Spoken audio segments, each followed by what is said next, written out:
Welcome to the Rim Break Rodeo. We hope this video helps. You begin by installing Panda Bgmi and the official Bgmi client. This lets Panda inject its features while preserving the base game.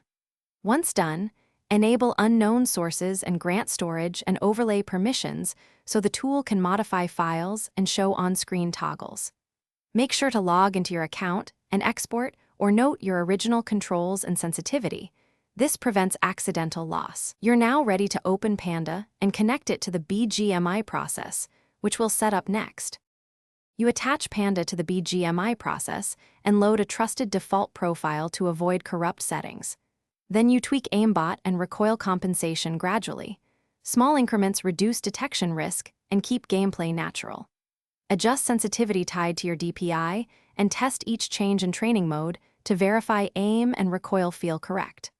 Once a setting works, save it as a weapon-specific profile so you can switch instantly in matches. This iterative approach ensures consistent performance without sudden, suspicious jumps. You complete setup by running a full match simulation and watching FPS, ping, and input latency. This confirms stability under real conditions. If you encounter crashes or disconnects, first disable Panda's overlay, lower high CPU features, and reattach. Overlays often conflict with anti-cheat heuristics or GPU load. Make sure you keep backups of working profiles and only update Panda from trusted communities to avoid corrupted builds. If problems persist, revert to your saved original settings and reapply changes one at a time. Thanks for watching. Consider subscribing if we helped you.